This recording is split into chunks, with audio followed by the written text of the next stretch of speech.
Hello friends, आज के video में हम हिंदी गद्य साहित्य का अध्ययन करेंगे। इससे पहले हम जो है आदिकाल, भक्तिकाल, रीतिकाल और आधुनिक काल का अध्ययन कर चुके हैं।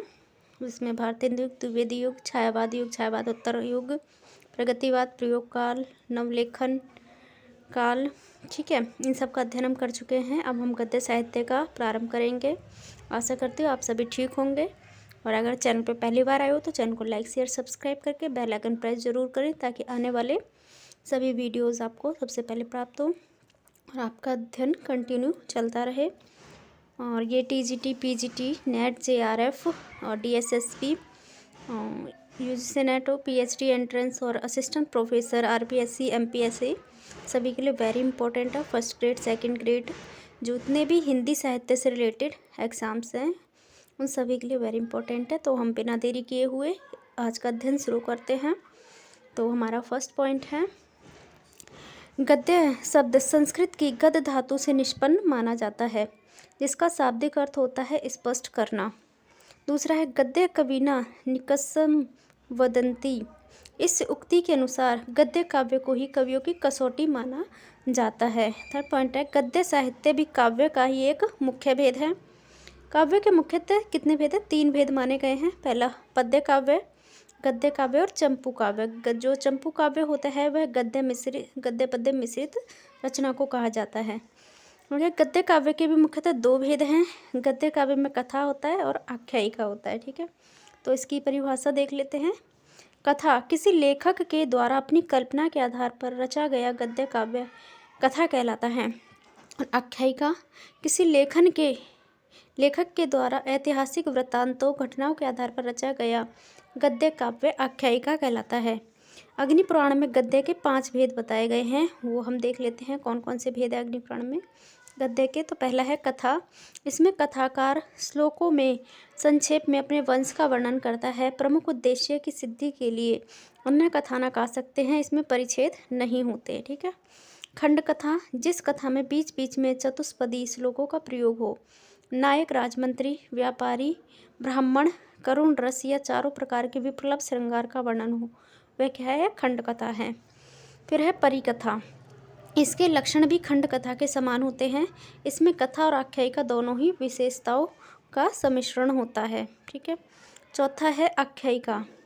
इसमें विस्तार पूर्वक गद्य में कर्ता के वंश की प्रशंसा की जाती है। इसमें कन्या हरण, संग्राम, वियोग, विपत्ति आदि का वर्णन होता है। इसका परिच्छेद उच्छ्वास कहलाता है। इसमें अल्प समास वाले सरल पूर्णांक या कहीं कहीं पद्य का भी प्रयोग होता है। उसके बाद है 5वां कथानिका। इसके आदि में भयानक रस, मध्य में करुण रस व अंत में अद्भुत रस होता है। इसकी प्रकृति मतलब विस्तारित न होकर क्या होती है? संकीर्ण होती है, ठीक है। आधुनिक हिंदी गद्य साहित्य का काल विभाजन। आधुनिक हिंदी गद्य साहित्य को मुख्यतः निम्न कालखंडों में विभाजित किया गया है, ये देख लेते हैं हम। भारतीय हिंदू युग, अभ्युत्थान काल 19 विक्रमी संवत में है ये 1900 से 1950, अथवा ईस्वी सन में 1843 से 1893।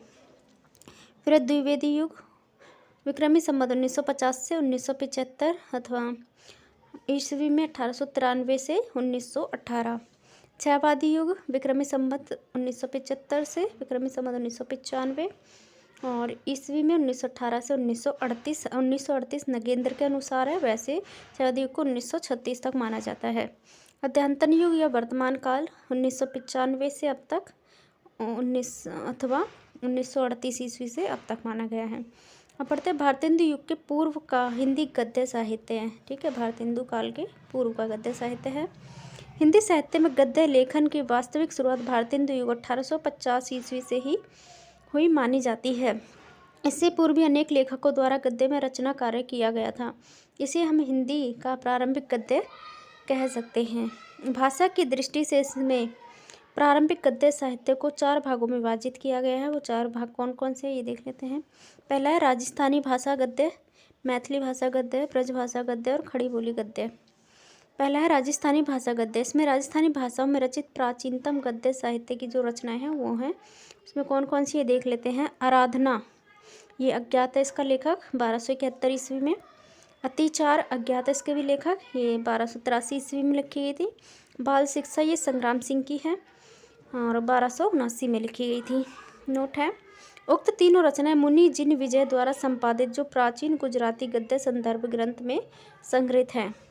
इन रचनाओं में राजस्थानी व गुजराती का सम्मिश्रण प्रयोग किया गया है और राजस्थानी एवं गुजराती दोनों साहित्य में इनकी गणना की जाती है।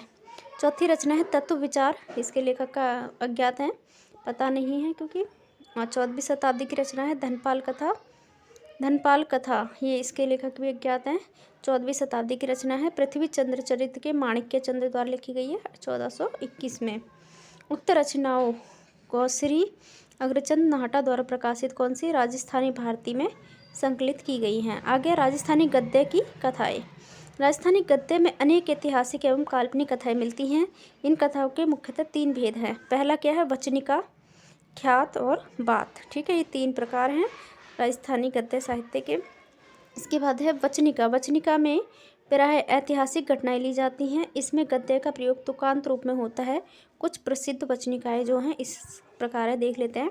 पहली अचलदास खींचीरी वचनिका, लेखक इसके शिवदास चारण है। रचना 1425 ईस्वी में हुई थी। राठौर रतन सिंह जी री वचनिका, लेखक खीरिया जग्गा है। रचनाकाल 1658 ईस्वी। ख्यात में किसी शौर्यपूर्ण घटना का वर्णन होता है किंतु इसमें तुकांत नियमों का प्रयोग नहीं किया जाता। कुछ प्रसिद्ध ख्यात इस प्रकार हैं। ख्यात देख लेते हैं। मूणोत नैणसी री ख्यात, लेखक इसके जोधपुर राज्य के दीवान नयन सिंह नैणसी हैं, 1665 ईस्वी में। आगे बात साहित्य में प्राय काल्पनिक रोचक वृत्तांत प्रस्तुत किया जाता है। कुछ प्रसिद्ध बात इस प्रकार हैं। राणा उदय सिंह री बात, फिर है हाड़े सूरजमल री बात, राव वी फौजी री बात, बाबूजी री बात, राव लूणकरण री बात, जैसलमेर री बात और सोढ़ा री बात। आगे देख लेते हैं राजस्थानी गद्य की प्रमुख विशेषताएं जो हैं, विशेषता से क्वेश्चन आता है, पूछ लेते हैं। तो पहला है राजस्थान का अधिकांश गद्य साहित्य जैन मंदिरों अथवा राजपूत नरेशों के आश्रम में रचा गया था। फिर है राजस्थानी गद्य में विविधतापूर्ण शैलियों का प्रयोग किया गया है। राजस्थानी गद्य में विविधतापूर्ण विषय वस्तु यथा राजनीति, धर्म, इतिहास, लोक वार्ता इत्यादि का प्रयोग किया गया है। मैथिली भाषा का गद्य आधुनिक काल से पूर्व में रचित मैथिली भाषा की गद्य रचनाओं के अनुसार है। वर्ण रत्नाकर ज्योतिश्वर ठाकुर का है, इसका रचनाकार 1324 ईस्वी में है। ठीक है, आगे है यह मूलतः भारतीय काव्यशास्त्र, कलाशास्त्र एवं ज्ञान विज्ञान का कोश है। इसमें विभिन्न विषयों में संबंधित वस्तुओं की सूचियाँ प्रस्तुत की गई हैं। इस विभाजन निम्न 7 अध्यायों में किया गया है।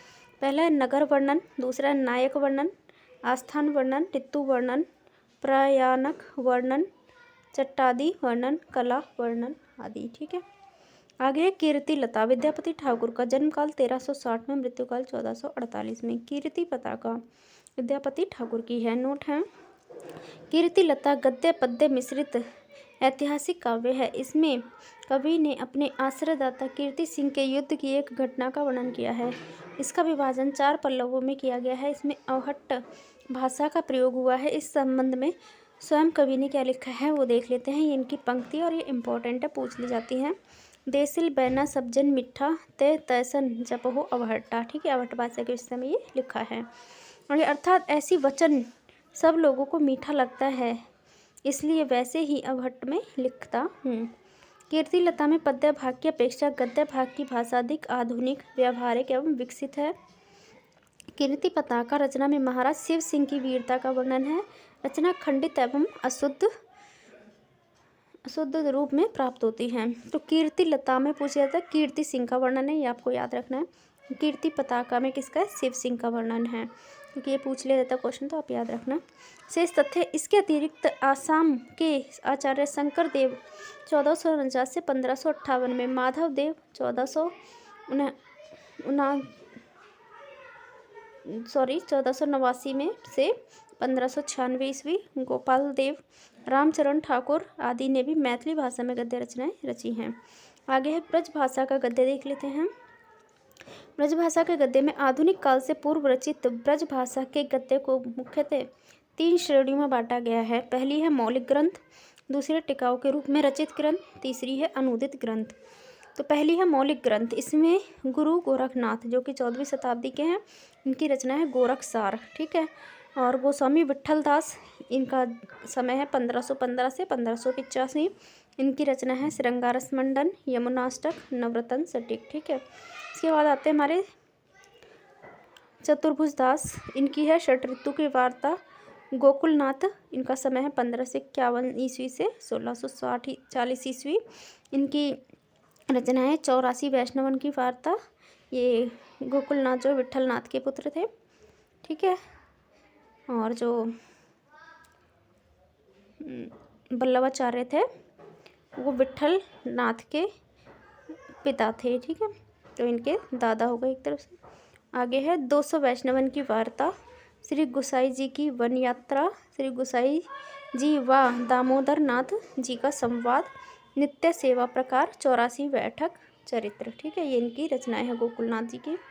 और ये बता देती हूँ आपको, 84 वैष्णवन की वार्ता में तो वल्लभाचार्य के शिष्यों का वर्णन है, ठीक है। और 200 वैष्णवन की वार्ता में जो है विट्ठलनाथ के शिष्यों का वर्णन है।